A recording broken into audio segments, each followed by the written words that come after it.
Bonjour à tous, j'ai décidé aujourd'hui de réaliser ma première vidéo, ma toute première vidéo que je vous partage avec grand plaisir. Je vous cache pas que c'est pas sans stress, c'est pas sans une certaine préparation.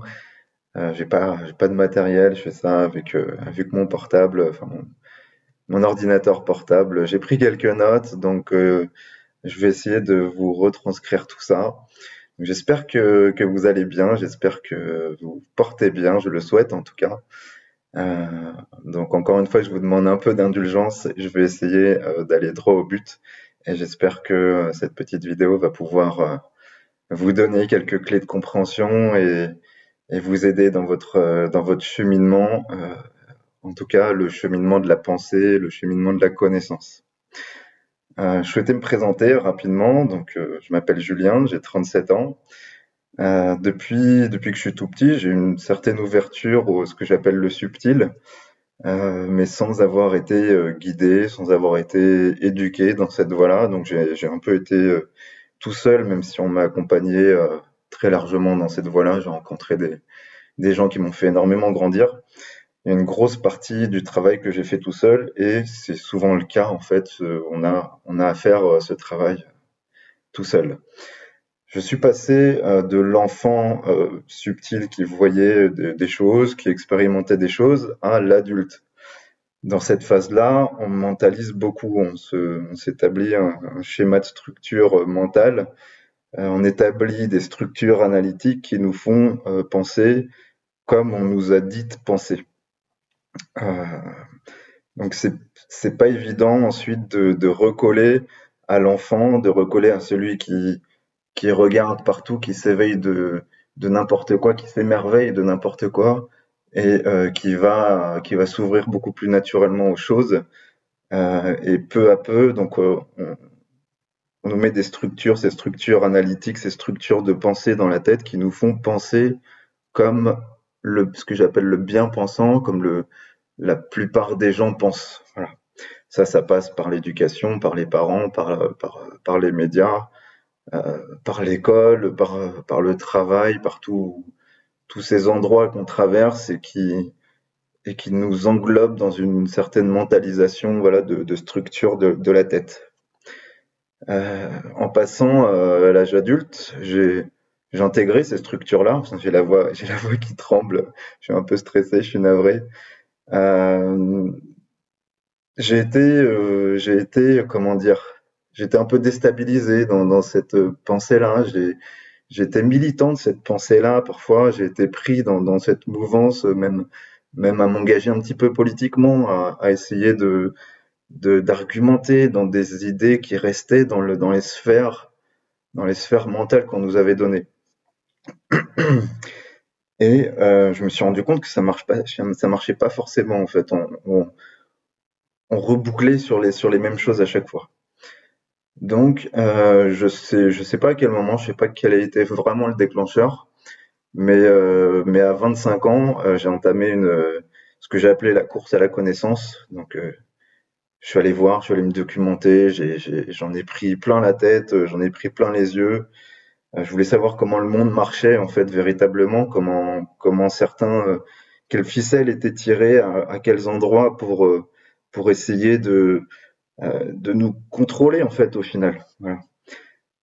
Ça a duré plusieurs années, ça a été un long travail, c'est compliqué, et j'ai à peu près dressé un tableau de ce que j'appelle un tableau du fonctionnement mondial et comment fonctionne le monde en fait, pourquoi il y a autant d'inégalités, pourquoi il y a tellement de souffrance, parfois de tristesse, euh, pourquoi certains ont accès à des choses plus facilement que d'autres, etc. Et je me suis dit, avec tout ça, maintenant que j'ai tout ça en tête, mais qu'est-ce que j'en fais en fait? Qu'est-ce que je fais? Parce que je sais que je peux plus militer dans cette chose-là, mentale, structurelle. Euh, Parce qu'avant, je voulais à tout prix transmettre toutes ces informations-là et argumenter et m'auto-satisfaire un peu quelque part de ce que je croyais avoir acquis et ce que je croyais être la vérité. Donc je me suis dit, en fait, il faut que je change moi, en fait, il faut que je me parle à moi et que je me dise, qu'est-ce que tu peux changer en toi.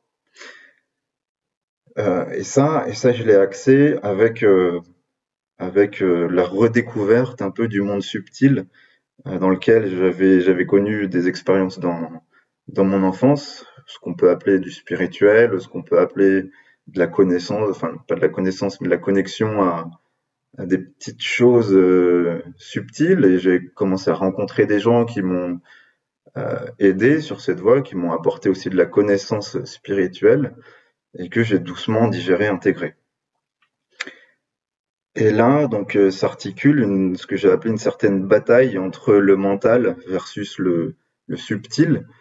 Le subtil, c'est ce qui s'axe en nous, qui est en nous et pour lequel on peut avoir des connexions. Et ça rentre toujours en, en affrontement avec notre mental qui, malgré tout, reste très présent. Et, et c'est très difficile parfois de faire la part des choses entre ces choses-là. Donc j'ai continué mon éveil, ce que j'appelle mon éveil spirituel. J'ai continué à rencontrer des gens, à faire des exercices, à essayer de tester plein de choses. J'étais super excité à un moment.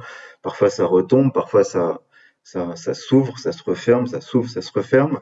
Là c'est une période magique, j'ai l'impression que ça explose. Mais ce sera l'objet d'une autre vidéo. Je voulais vous parler de mon cheminement et récemment, j'ai entendu, donc pour être très très actuel là, par rapport au coronavirus, j'ai vu comment les gens déjà étaient paumés complètement, complètement paumés. On peut avoir une information et son contraire. Et ça, c'est vraiment très symbolique de toutes les informations qu'on peut avoir. On peut toujours avoir une chose et son contraire. On peut toujours se satisfaire dans un son de cloche et ne pas vouloir voir l'autre son de cloche parce qu'on est attaché absolument à ça. Et souvent, on est ancré dans cette connaissance-là, et puis on va même attaquer l'autre connaissance, enfin l'autre personne qui pense l'inverse, et puis voilà, enfin pour moi c'est pas sain. Je vais essayer de vous parler précisément d'une chose dans cette vidéo. Je relis mes notes en même temps. Euh, donc du passage, voilà, de la mentalisation. Quand on est enfant et qu'on devient adulte, enfant on a une ouverture et adulte on a cette fermeture du mental qui est pour moi voulue, et en tout cas on n'a pas d'accompagnement vers la continuité de cette ouverture au subtil, et on n'a pas d'éducation, sauf certains qui ont une éducation parentale ou qui ont été élevés là-dedans, si c'est voilà, des moines tibétains, que j'en sais rien, enfin peu importe, peu importe, mais voilà, en France, en tout cas, on n'a pas cette éducation-là. Donc, on est très, très mental. Et on se retranche dans son mental, on se retranche dans ces strates. Je vois que ça fait 8 minutes, je vais essayer d'accélérer, je voulais pas faire une vidéo trop longue. On se retranche dans son mental, qu'on soit intelligent ou jugé comme pas intelligent. J'aime bien la citation de Coluche qui dit: «L'intelligence, c'est la chose la mieux répartie chez l'homme, car quoi qu'il en soit pourvu, il a toujours l'impression d'en avoir assez, vu que c'est avec ça qu'il juge.» Et c'est exactement ce que je veux dire, c'est que nous, on pense avec notre sphère mentale et on s'auto-satisfait des informations qui vont dans le sens de ce mental-là. Et si on sort pas, si on n'a pas un jugement extérieur, et si on fait pas l'effort de se déstabiliser un petit peu, de dire tiens, en fait, je vais aller voir et je vais essayer de comprendre pourquoi lui il dit ça, on reste et on s'auto-alimente de cette chose-là. Moi, c'était vers 25 ans, euh, c'est tard, c'est tôt, j'en sais rien, où j'ai enclenché cette période de connaissance. J'ai eu un déclencheur, je sais pas pourquoi je suis allé voir ce truc-là, c'était Zeitgeist. Alors on peut dire tout et n'importe quoi sur ce truc-là, mais en tout cas ça m'a fait vibrer, ça m'a déstabilisé dans cette structure mentale énormément, et j'ai voulu savoir, savoir, savoir. Ça m'a apporté ce que j'appelle la dissonance cognitive, c'est-à-dire que il y a des connaissances qu'on pensait pas avant et qui rentrent en conflit avec celles qui est établies, celles des structures mentales qui sont établies. J'aime bien Chomsky pour ça, qui explique la fabrique du consentement et comment on arrive à nous inculquer des choses mentales qui nous font accepter certaines choses et réfléchir qu'avec ça. Quand on commence à regarder à l'extérieur, j'ai noté plusieurs étapes. Au début, on peut soit être étonné, on fait «Wouah, c'est quoi ce truc?» ou sinon on peut carrément le rejeter, dire c'est n'importe quoi, encore voilà le mot à la mode, c'est le que j'aime pas du tout, c'est le conspirationnisme, tout ce qui est, je rejette totalement parce que je sais que c'est nul, c'est n'importe quoi, ils ont rien compris.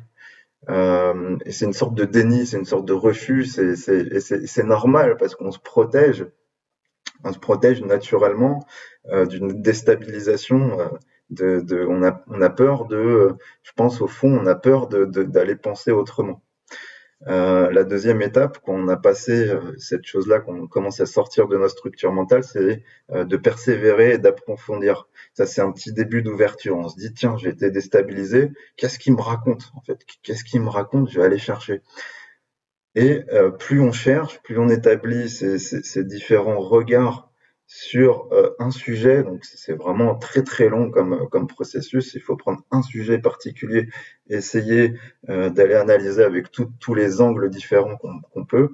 Et ben on aboutit à un brin de vérité. On aboutit à un petit truc qu'on touche et on se dit ah, ça y est en fait j'ai compris quelque chose. Et et là, je le dis comme si c'était waouh, c'est génial, c'est super, mais en fait, ça fait super mal, ça, on prend des claques parce que non seulement on se dit putain, mais en fait, j'avais rien compris, mais en plus, j'ai incarné quelque chose qui était mensonger, qui était faux, et on passe pour un con pour soi-même. On se dit mais qu'est-ce que j'ai été con, mais qu'est-ce que je m'en veux d'avoir dit tout ça, d'avoir incarné tout ça alors que c'était du mensonge. Je vais mettre en perspective ce qui a été le déclencheur de cette première vidéo avec le coronavirus. On a eu plusieurs sons de cloche, je vais aller assez rapidement. On a eu d'abord, ça vient du pangolin, de la chauve-souris, et là, doucement, on est en train de dire, en fait, ça vient peut-être de la main de l'homme parce que on voit des séquences qui peuvent pas être là par hasard. Je vous laisserai regarder, chercher par vous-même, encore une fois. En fait, on m'a transmis cette chose-là. Les gens qui incarnaient à fond, à 100% le fait que ça vienne de l'animal, ils disent mais n'importe quoi, toi qui dis que c'est ah, ça y est, t'es encore dans le conspirationnisme, c'est l'homme qui l'a créé, et puis voilà, ça déborde de partout. Et ces mêmes personnes, quand on leur met devant, dans les médias, dans les choses du bien-pensant des structures mentales, quand on leur dit, qu'on leur fait passer la pilule, en tout cas, on leur dit non, ça a été bien créé par l'homme, effectivement, et ils l'incarnent. Et moi, j'ai halluciné, en fait. Ils incarnent cette même chose en disant oui, oui, mais en fait, c'est bien ce que je pensais, ouais, c'est bien, oui, oui, c'est bien ce que je pensais. Alors qu'ils ont aucun espèce de regard, on n'a aucun espèce de regard parfois sur ce qu'on pensait avant. Et on le remet pas en question. On avance comme ça, pas à pas, et on remet pas en question ce qu'on pensait avant. C'est un peu de l'oubli. C'est un peu de l'oubli. On s'aveugle un peu de ce qu'on pensait avant, on met pas en perspective cette mémoire et on vit un peu au fil, comme si on était traîné, comme si on était guidé par quelque chose qui nous faisait accepter tout et n'importe quoi. Et pourquoi? Parce que c'est rassurant en fait d'être dans cette pensée-là, dans le bien-pensant, la majorité des personnes qui pensent comme ça. On veut pas penser autrement parce que ça nous rassure, heu, penser autrement, ça marginalise, ça pointe du doigt, on subit les foudres, c'est pas évident en fait de penser autrement que le bien-pensant actuel. Donc, l'effort à faire, c'est de se souvenir de qui on était avant, juste avant, et de mettre en perspective cette mémoire et la pensée présente. C'est-à-dire qu'on me dit ça maintenant, mais on m'avait dit autre chose. Et là c'est le début, est-ce que je me ferais pas berner en fait? Est-ce que même c'est de la remise en question de ce qu'on nous dit, euh, est-ce que même ce qu'on me dit maintenant, c'est la vérité? Parce que ce qu'on me disait avant, on me dit maintenant le contraire. Donc, où j'en suis, comment je fais. Et l'effort à faire, donc, c'est se souvenir, avoir cette mémoire et faire exister, faire exister qui on était avant versus qui on est maintenant. Et pourquoi on met pas en place ce mécanisme? Parce que le mental, il est super fort. En fait, le bien-pensant, il est super fort aussi. Il veut pas se mettre en danger par rapport à une connaissance qu'on a, qu'on auto-alimente, et il veut se rassurer lui-même. Donc, il faut se souvenir de qui on était, de comment on pensait avant, ce qu'on pensait de vrai avant, et qui en fait est un mensonge. Et, euh, et j'en viens à toutes ces choses-là qui viennent des gens qui sont un peu éveillés de la situation, qui disent ah, faut ouvrir les yeux, ouvrez les yeux, vous êtes des moutons, etc. Il y a encore une espèce d'affrontement avec ceux qui sont complètement restés dans cette bulle mentale et de ceux qui ont fait l'effort de se déstabiliser, de le voir autrement. Donc, au final, et ce que je vais essayer de vous transmettre, c'est que c'est un aspect énormément positif en fait de se déstabiliser. On devient plus fort, on détermine mieux qui on est, même si on passe par des phases difficiles, on se réapproprie nos pensées, on se fait moins berner, on discerne mieux ce qu'on nous dit, l'information on la voit de plus loin et on la prend pas comme telle, comme vraie à l'instant, et on devient doucement maître de notre pensée. Et être maître de sa pensée, c'est aller rechercher soi-même, c'est aller, de prendre de la distance avec cette information et vraiment d'intérioriser, euh, et pas là, mais plutôt ça passe par le mental, mais on le sent parfois quand on se fait berner. On le voit là en ce moment, le coronavirus, ils nous disent un truc et puis l'autre, un truc et puis l'autre. Donc c'est pour ça que j'ai voulu faire cette première vidéo, parce que c'est vraiment là, je pense que tout le monde est dans ce cas-là à dire, mais qu'est-ce qu'ils nous disent? C'est quoi ça? Il y a des masques, il n'y a pas de masques, c'est de l'animal, c'est de la main de l'homme. Les hôpitaux sont bondés, les hôpitaux, non en fait, mais les hôpitaux privés sont vides. Chloroquine, pas chloroquine. Plus personne n'en sait rien, même les médecins se contredisent. Et on voit vraiment ce bien-pensant se heurter à une autre pensée. Et là, c'est très, ça frotte. Il y a un moment de friction avec ça. Et ce que vraiment je veux vous dire, c'est qu'au final, quand on a fait l'effort d'aller voir, de se déstabiliser, de continuer, de persévérer, d'aboutir à un brin de vérité et d'accepter, c'est difficile, ça prend du temps, ça fait mal, ça nous casse quelque part, mais c'est pour faire mourir une part de nous-mêmes pour en reconstruire une qui sera beaucoup plus belle et beaucoup plus légère et beaucoup plus intègre. Voilà, je respire, je l'incarne aussi, cette chose-là, parce que je suis passé par ces phases-là. Et, et ça fait vraiment du bien et ça donne en plus l'énergie pour aller continuer d'aller chercher les choses. Donc faites-le, sortez de votre cercle mental qui s'auto-alimente. Essayez de sortir de ça, de vous déstabiliser. Vous serez plus fort comme un arbre qui pousse, qui s'il n'y a pas de vent, s'il se déstabilise pas, bah, il est moins fort, il est tout frêle et puis il va pas se sentir bien.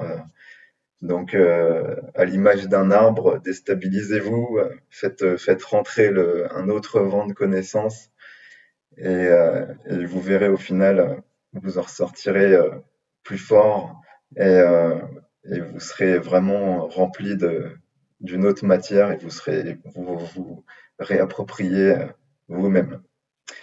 J'espère que ça vous a plu. Je vais finir sur cette note positive et j'espère que surtout que ce sera utile à certains. Portez-vous bien, pensez à vous, vraiment pensez à vous, c'est pas égoïste de penser à soi. Euh, et voilà, que du bon pour vous, plein de bisous, à bientôt.